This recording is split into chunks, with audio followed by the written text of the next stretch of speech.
이상한 일이 벌어지고 있습니다.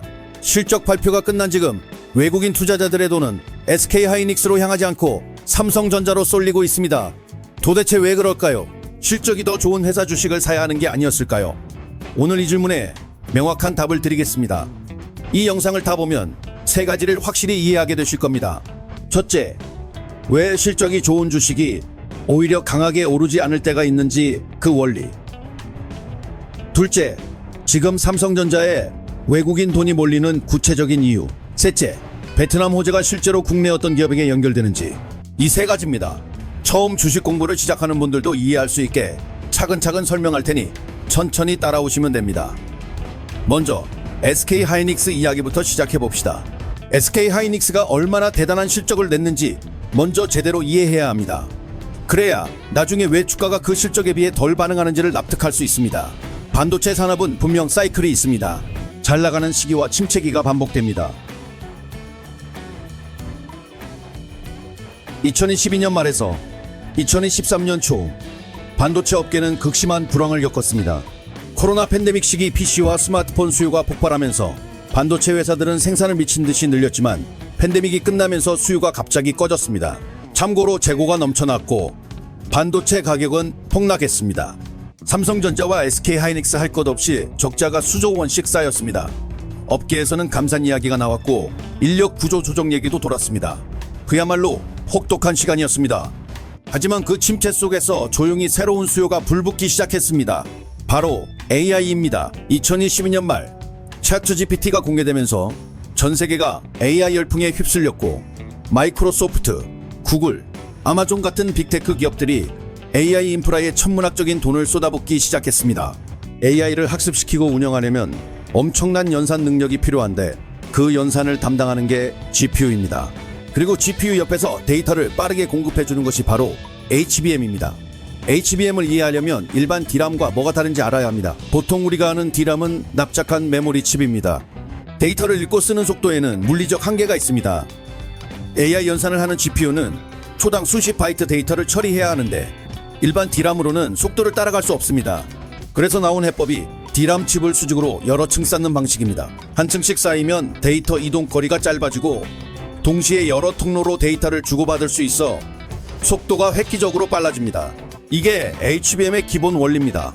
SK하이닉스는 이 HBM 기술에서 경쟁사보다 한두 발 앞서 있었습니다. 엔비디아의 최신 GPU에 들어가는 HBM을 SK하이닉스가 주로 공급하고 있고 시장 점유율도 압도적입니다. 덕분에 반도체 불황 속에서 가장 빠르게 탈출한 회사가 됐고 연간 매출 37조 원이라는 역대 최대 실적을 기록했습니다.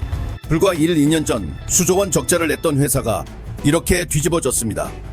기적 같은 반전이라고 해도 과언이 아닙니다. 실적만 놓고 보면 SK하이닉스는 지금 최전성기입니다.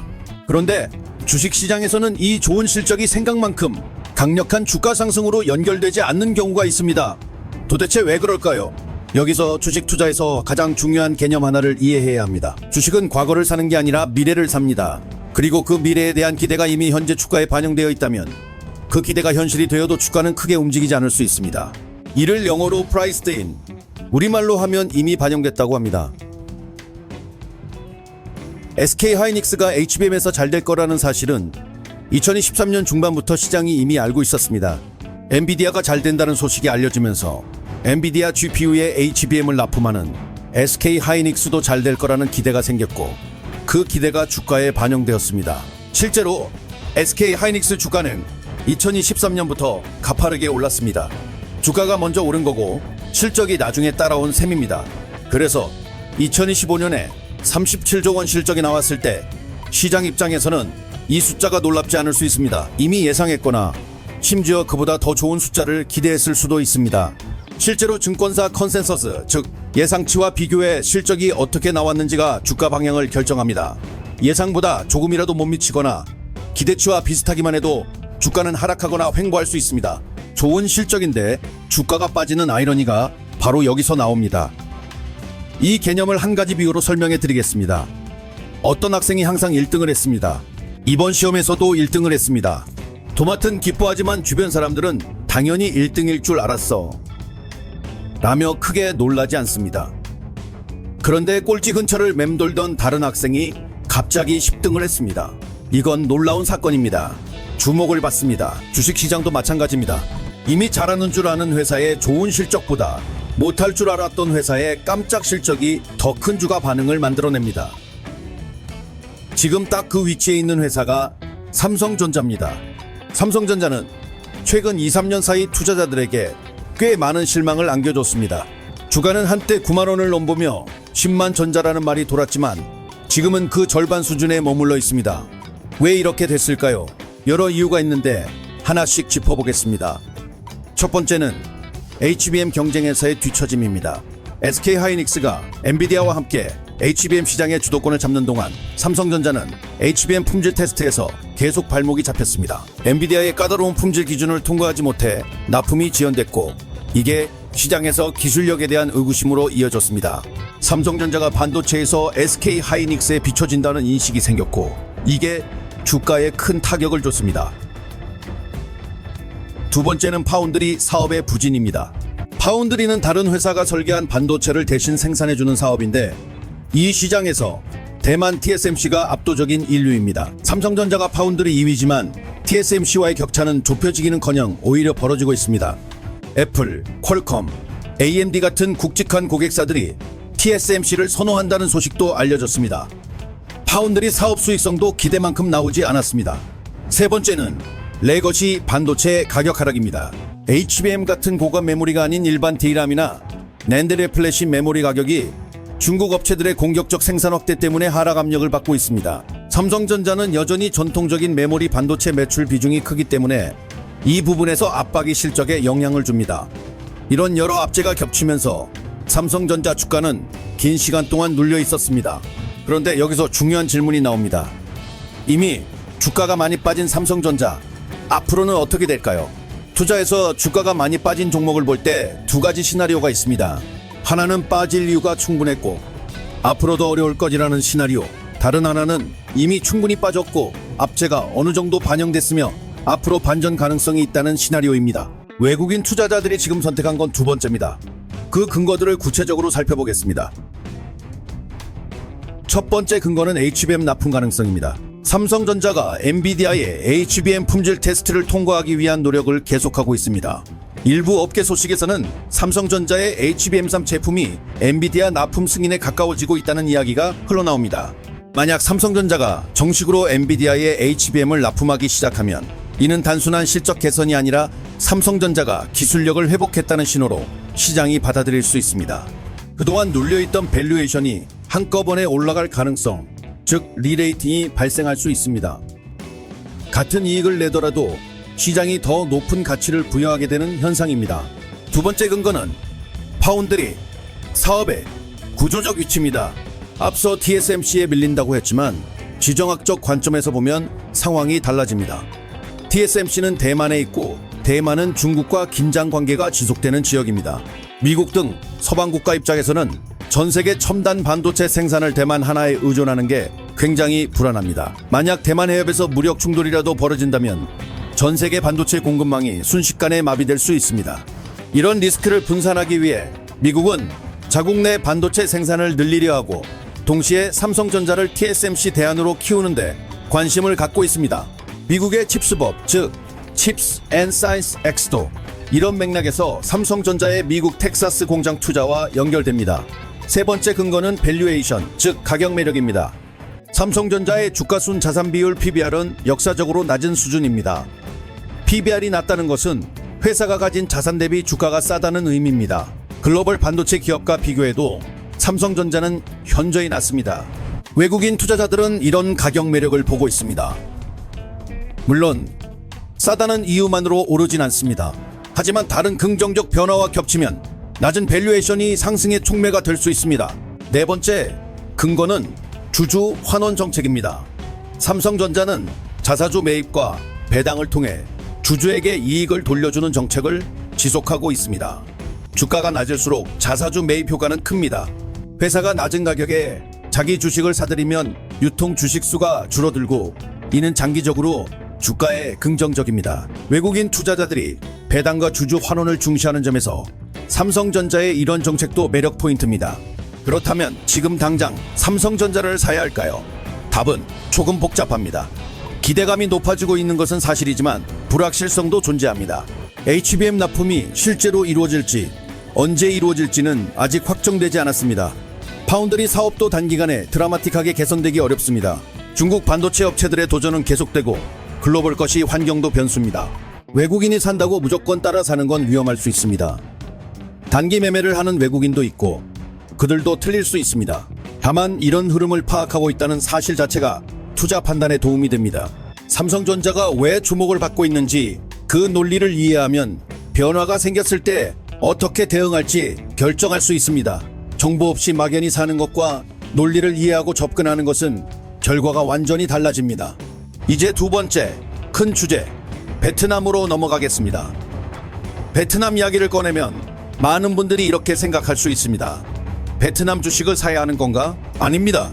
오늘 이야기할 것은 베트남에서 벌어지고 있는 변화가 국내 주식시장에 어떤 영향을 주는지입니다.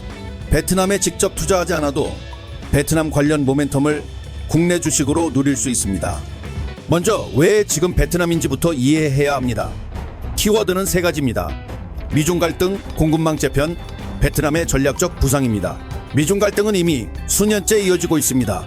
트럼프 행정부 시절 시작된 관세 전쟁은 바이든 행정부에서도 계속됐고 반도체와 첨단 기술 분야에서는 오히려 더 강화됐습니다. 미국은 중국산 제품에 고율 관세를 부과하고 중국 기업들의 미국 시장 진입을 막는 정책을 지속합니다. 이런 상황에서 글로벌 기업들은 선택을 해야 합니다. 계속 중국에서 만들어 미국에 팔면 관세 폭탄을 맞습니다. 그래서 많은 기업이 생산 기지를 다른 곳으로 옮기거나 새 생산 기지를 중국밖에 만들고 있습니다. 이를 공급망 재편, 영어로는 Supply Chain Diversification이라고 합니다. 중국 하나에 집중된 공급망을 여러 곳으로 나누는 전략입니다. 이 과정에서 가장 큰 수혜를 받은 나라 중 하나가 베트남입니다. 이유는 여러 가지입니다. 첫째, 지리적으로 중국과 가까워 기존 중국 공급망과 연결하기 쉽습니다. 둘째, 인건비가 중국보다 저렴합니다. 최근 상승했지만 여전히 경쟁력이 있습니다. 셋째, 인구가 많고 젊은 노동력 공급이 충분합니다. 넷째, 정치적으로 비교적 안정적이고 외국인 투자 유치에 적극적입니다. 다섯째, 미국과의 관계가 나쁘지 않습니다. 미국이 베트남산 제품에 상대적으로 낮은 관세를 적용하고 있습니다. 이런 요인들이 맞물리면서 지난 몇 년 사이 베트남으로 향하는 외국인 직접 투자가 급증했습니다. 삼성전자가 베트남 북부 하노이 인근의 대규모 스마트폰 공장을 운영하는 것은 잘 알려진 사실입니다. 삼성전자가 베트남에서 만든 스마트폰은 전 세계로 수출됩니다. LG전자도 베트남 가전 생산 공장을 운영하고 있습니다. 나이키, 아디다스 같은 스포츠 브랜드 신발도 상당 부분 베트남에서 만들어집니다. 인텔도 베트남에 반도체 조립 공장을 두고 있습니다. 최근에는 미국과 베트남의 관계 강화가 또 하나의 큰 흐름으로 작용하고 있습니다. 2023년 미국과 베트남은 외교 관계를 포괄적 전략 동반자 관계로 격상시켰습니다. 이건 단순한 외교적 수사가 아닙니다. 실제 경제 협력과 투자 확대로 이어지고 있습니다. 미국 입장에서 베트남은 중국을 견제하기 위한 동남아 거점이자 중국을 대신할 제조 파트너이기도 합니다. 한 가지 흥미로운 점은 트럼프 정부 시절 관세 정책 강화 과정에서 베트남에도 관세를 부과하겠다는 이야기가 나왔지만 실제로 고율 관세가 부과되면 베트남 투자 기업들이 큰 타격을 받습니다. 이게 협상 카드로 활용되는 측면이 있습니다. 미국이 관세를 무기로 협상력을 높이고 베트남이 미국산 제품 수입을 늘리거나 특정 조건을 수용하는 방식으로 타협하는 구조입니다. 최근 흐름을 보면 미국과 베트남은 충돌보다는 협력 방향으로 가고 있습니다. 베트남이 미국산 항공기와 농산물 수입을 늘리겠다는 신호를 보내고 미국은 베트남을 환율 조작국, 지정 리스트에서 제외하는 등 서로 양보하는 모습이 나타납니다. 이는 베트남 관련 기업에게 긍정적인 신호입니다. 또한 베트남 정부 자체의 인프라 투자도 가속화되고 있습니다. 베트남은 2030년까지 고속도로 0km 건설, 고속철도 추진, 주요 도시 지하철 확장 등 대규모 인프라 계획을 갖고 있습니다. 이는 경제 성장을 위한 물적 기반을 마련하는 것이고 시멘트, 철강, 건설 기자재 수요를 직접적으로 창출합니다. 그렇다면 이 모든 베트남 호재에서 수혜를 받을 국내 기업은 어디일까요? 분야별로 나눠 살펴보겠습니다. 첫 번째 분야는 베트남에 직접 생산 기지를 두고 매출을 올리는 기업입니다. 대표적인 기업은 삼성전자입니다. 삼성전자 베트남 법인은 베트남 전체 수출의 상당 비중을 차지할 정도로 규모가 큽니다. 스마트폰뿐 아니라 가전, 디스플레이 등 다양한 제품이 베트남에서 만들어져 전 세계로 나갑니다. 베트남 사업 환경이 좋아질수록 삼성전자의 베트남 생산 비용이 안정되고 수출에서 유리한 조건을 유지할 수 있습니다. 하지만 삼성전자처럼 대형주는 베트남 모멘텀이 하나의 요인이긴 해도 전부가 아닙니다. 좀 더 직접적인 수혜를 보려면 베트남 매출 비중이 큰 중소형 기업을 봐야 합니다. 베트남 현지에서 부품을 공급하거나 소재를 납품하는 기업, 베트남 공장 설비를 관리하는 기업이 여기에 해당합니다. 두 번째 분야는 베트남 건설과 인프라 관련 기업입니다. 베트남 인프라 투자가 늘어나면 현재 건설 프로젝트를 수행하는 기업들이 수혜를 봅니다. 베트남에서 오래 사업을 해온 건설사 중에는 단순 도급공사뿐 아니라 땅을 사서 건물을 짓는 개발 사업으로 수익을 내는 곳도 있습니다. 베트남 부동산 시장은 중산층 성장과 함께 장기적 성장 가능성을 갖습니다. 여기서 시멘트와 철강이 주목됩니다. 인프라 투자가 확대될수록 이 두 가지 자재 수요가 늘어나며 현지 생산하거나 수출하는 국내 기업이 직접적 수혜를 받습니다. 세 번째 분야는 금융기업입니다. 베트남 경제가 성장하고 외국인 투자가 늘면 금융 서비스 수요도 커집니다. 국내 금융기관 중 베트남 법인이나 지점을 두고 현지 영업을 하는 곳들이 있습니다.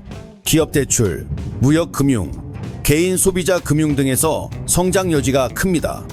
특히 베트남 금융시장이 아직 성숙하지 않았다는 점에서 성장 잠재력이 높습니다. 네 번째는 산업단지 개발기업입니다. 베트남이 제조업으로 성장하면서 산업단지 수요가 폭발적으로 늘고 있습니다. 외국 기업이 베트남에 공장을 지으려면 산업단지에 들어가야 합니다.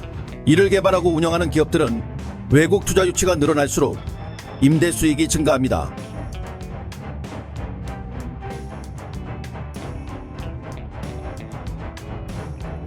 국내 기업 중에도 베트남 산업 단지 개발에 투자한 곳이 있습니다. 이런 기업들은 베트남에 공장을 짓는 글로벌 기업이 많아질수록 직접적 수혜를 받습니다. 다섯 번째는 IT와 소프트웨어 분야입니다. 베트남은 IT 인력이 풍부하고 인건비가 상대적으로 낮아 소프트웨어 개발 아웃소싱 기지로 각광받습니다. 국내 IT 기업 중 베트남 개발센터를 두거나 베트남 IT 기업과 협력하는 곳들은 디지털 경제 성장과 함께 IT 수요 증가의 수혜를 받습니다. 베트남 관련주에 관심을 가진다면 몇 가지 체크 포인트가 필요합니다. 첫째, 해당 기업의 베트남 매출 비중을 확인해야 합니다. 베트남 관련주라 해도 실제 비중이 미미한 경우가 있습니다. 테마에 묻어가는 종목은 모멘텀이 빠지면 주가도 빠르게 되돌아올 수 있습니다. 실질적 수혜를 숫자로 확인해야 합니다. 둘째, 베트남 사업의 수익성을 봐야 합니다. 매출이 늘어나도 인건비 상승, 환율 변동, 현지 규제 변화로 수익성이 흔들릴 수 있습니다. 셋째, 베트남과 미국 사이 협상 진행 상황을 주시해야 합니다. 미국이 고율 관세를 부과하면 베트남 생산 기반 기업이 타격을 받을 수 있습니다. 넷째, 베트남 내부 정치 경제 상황도 변수입니다. 공산당 일당 체제 국가이므로 정책 변화가 갑작스럽게 이루어질 수 있고 외국 기업 규제 강화 가능성도 배제할 수 없습니다. 오늘 다룬 내용은 크게 두 가지입니다. SK하이닉스 실적과 삼성전자로의 자금 이동, 그리고 베트남 호재와 국내 수혜주. 사실 이 두 가지는 하나의 큰 맥락으로 연결됩니다. 바로 변화를 읽는 눈입니다. SK하이닉스 37조 원 실적은 과거 성과입니다. 시장은 이미 알고 반영했습니다. 이제 시장은 다음 변화를 찾고 있습니다. 삼성전자의 반전 가능성, HBM 납품, 저평가 매력 등이 다음 변화 후보로 떠오릅니다. 베트남도 마찬가지입니다. 이미 투자한 기업 수의 일부는 시장에 반영됐을 수 있지만 미중 갈등 장기화, 인프라 투자 확대, 미국과 관계 강화 같은 구조적 변화는 아직 진행 중입니다. 이 변화들이 계속되는 동안 관련 기업에는 지속적 모멘텀을 제공합니다. 주식 투자에서 가장 중요한 것은 변화를 남들보다 조금 먼저 보는 겁니다. 뉴스가 나오고 모두가 알게 된 후에 사면 늦을 때가 많습니다. 물론 너무 일찍 보면 시간 비용이 발생합니다. 맞는 방향을 봤어도 주가가 그 방향으로 움직이기까지 오래 걸리면 다른 기회를 놓칠 수 있습니다. 균형이 중요합니다. 경청해 주셔서 감사합니다.